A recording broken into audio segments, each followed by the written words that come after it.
चलो बच्चों, चलिए प्रश्न पढ़ते हैं। निम्नलिखित प्रश्न से तक प्रत्येक में परवलय का समीकरण ज्ञात कीजिए जो कि दिए गए प्रतिबंध को संतुष्ट करता है। प्रथम है नाभि 0,-3 नियत है y=3। दूसरा है शीर्ष 0,0 नाभि है -2,0।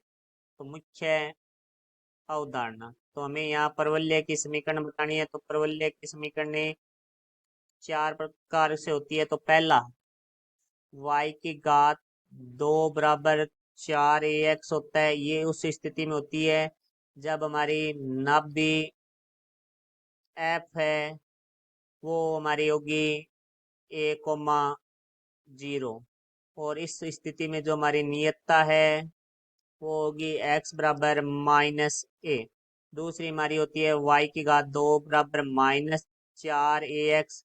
इस स्थिति में हमारी जो नाभि है f से लिखते हैं जो वो होती है -a,0। और जो नियतता होती है वो होती है हमारी x बराबर a। तीसरी स्थिति हमारी होती है x की घात 2 बराबर 4ay। उस स्थिति में हमारा जो नाभि है f है वो हमारा होता है 0,a। और नियतता हमारी होती है y बराबर -a। चौथी स्थिति हमारी होती है x की घात 2 बराबर -4ay। f बराबर हमारा होता है 0-a।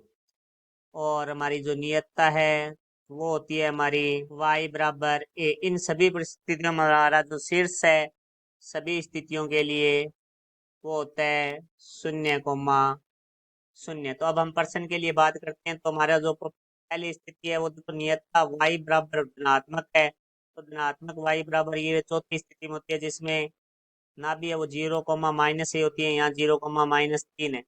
तो हमारी यहाँ जो समीकरण होगी स्थिति 4 वाली होगी जो कि हमारी है x की घात 2 बराबर -4ay। तो अब देखो इस स्थिति में बात करते हैं। जो हमारे पास है नाभि है वो हमारे पास है 0,-3। तो यहाँ से देखो भाई हमारे जो नाभि के निर्देशांक होते हैं वो होते हैं 0,-a बराबर आ गया हमारे पास 0,-3। तो यहाँ से तुलना करेंगे तो हमारे पास एक का मान है वो 3 आ जाएगा। तो ये मान रखेंगे तो हमारे पास आ जाएगा x की घात 2 बराबर -4 गुणा 3 गुणा y। तो यहाँ से देखो भाई हमारे पास x की घात 2 बराबर आ गया -12y। तो ये हमारी जो समीकरण है वो परवलय की समीकरण है। तो हम यहाँ लिख देंगे परवलय की समीकरण है। अब हम बात करते हैं हमारे दूसरे जो प्रश्न में दिया गया है बिंदु, उसके अंदर हमें दिया गया है शीर्ष है वो हमारे पास है 0,0। और जो हमारी नाभि है वो है -2,0। तो देखो हमारी जो नाभि है वो एक्स एक्स पे है और यहाँ जो निर्देशांक है वो माइनस में। तो हमारी जो स्थिति नंबर 2 है वो होगी वो हमारी है y की घात 2 बराबर -4ax। तो इस स्थिति में हमारी जो नाभि है वो हमारी होती है -a,0। तो यहाँ से देखो भाई हमारे पास नाभि के निर्देशांक है -a,0 बराबर वो आ जाए -2,0।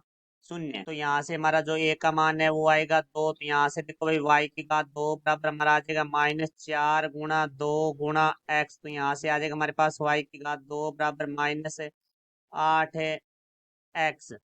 तो ये हमारी परवलय की समीकरण होगी जो दूसरी स्थिति के लिए। तो ये हम यहाँ लिख देंगे परवलय की समीकरण है। ये हमारे प्रश्न का उत्तर हुआ। आशा करता हूँ समझाया होगा। धन्यवाद।